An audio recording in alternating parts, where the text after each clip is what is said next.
The Northern Pack had one unbreakable rule: the Alpha heir could never bond with a human girl. Despite that, Alpha Kieran Wolf still formed a mate bond with me. To be with me, he openly defied the Elders' Council. He endured 99 lashes and was forced to kneel at the altar for 3 days and nights. Even as blood soaked through his shirt, he smiled at me and said, "Elise, don't be afraid. I only want you." Eventually, the Elders' Council finally relented and agreed to let Kieran leave with me. However, there was one condition. He had to leave a pure-blood heir behind for the pack. From that moment on, the phrase I heard most from Kieran was, "Wait." The first time, Kieran asked me to wait while he got another she-wolf to carry his pup. He slept with Cecilia Donati 33 times until she was carrying his pup. The second time, he told me to wait again because the first pup was a female and the elders wanted a male. So Kieran slept with Cecilia 99 more times until she was carrying his pup again. Just when I thought our ordeal was finally over, their daughter, Tyra Wolf, accidentally ate wolfsbane at her Meet the Pup party. Everyone was convinced I had poisoned her. When they threw me into the freezing cold storage room, Kieran stood at the doorway with bloodshot eyes. "I told you to wait." You know what wolf hate means to our kind! Why would you hurt my pup? My fingernails dug deep into my palms as the pain tore through me. When the storage room door opened again, I loosened my bloodied hands. This time, I was not going to wait anymore. I pushed open the heavy doors of the Elders' Council, forcing myself to keep my voice steady. I said, "I'm willing to leave Kieran Wolf's, but I have one condition.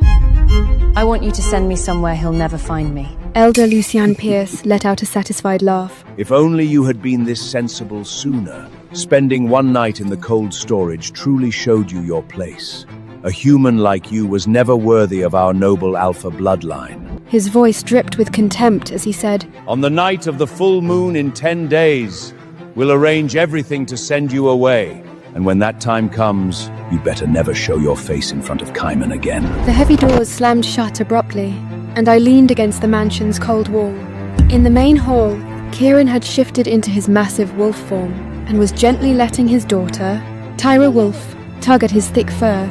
Cecilia was curled against his warm belly, smiling with tender satisfaction. The perfect family of 3 looked so blissfully happy together. Cecilia Donati noticed me first and immediately sat up with alert eyes. She instinctively pulled Tyra behind her protectively. "Mrs. George, you're back." Kieran almost reflexively shifted back to human form and handed Tyra to a servant to take upstairs. Their wary looks cut into me like knives. "I'll only acknowledge pups that come from your belly." Now watched me like I was a murderer. After Tyra was taken away, Kieran approached and reached out to check my frostbitten body. "You're back. Did you get hurt in the cold storage?" As I looked at this man who had once taken 99 lashes for me, my heart ached with bitterness as I turned away from his touch. He frowned slightly. Elise George, given last night's situation, the more I defended you, the harsher the Elders' punishment would have been. With your human body, they might have even executed you. We're leaving soon anyway, and I don't want any more complications. Also, Tyra is innocent. Why would you— I told you it wasn't me! I growled, my eyes burning with tears. Wolf bath is a deadly poison. How could I possibly use something like that to hurt anyone? Kieran seemed startled by my intense reaction and paused before softening his tone. All right, fine. It doesn't matter now. Tyra is fine now. His dismissive words felt like ice picks stabbing into my heart. He still did not believe me. Just as the atmosphere grew tense, Cecilia approached while rubbing her slightly rounded belly. Mrs. George, I owe you an apology too. I was too panicked at the time. You're not a wolf, so you probably don't understand a mother's instinct to protect her pup. She raised her hand to brush her hair back, and the delicate crystal bracelet on her wrist glowed with a soft luster. My eyes widened as I grabbed her wrist. Where did you get this bracelet? I gave it to her. Cecilia likes antique pieces. I looked at Kieran with deep disappointment, my heart aching as if it were being cut by a knife. It was you.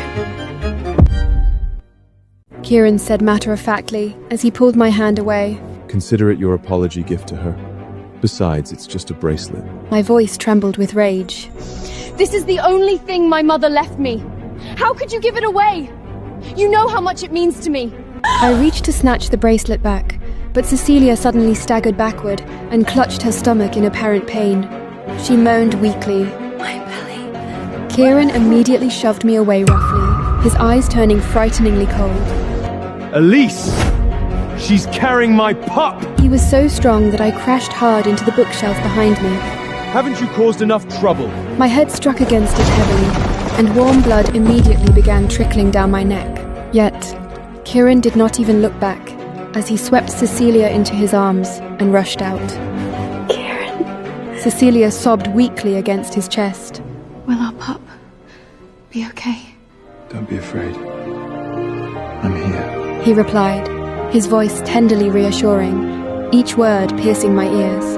You'll be fine, and so will the pup. When Kieran carried Cecilia out of the mansion, I was still slumped on the floor with blood trickling down my neck from the back of my head. I watched his retreating figure, so urgent and panicked, yet he never looked back once.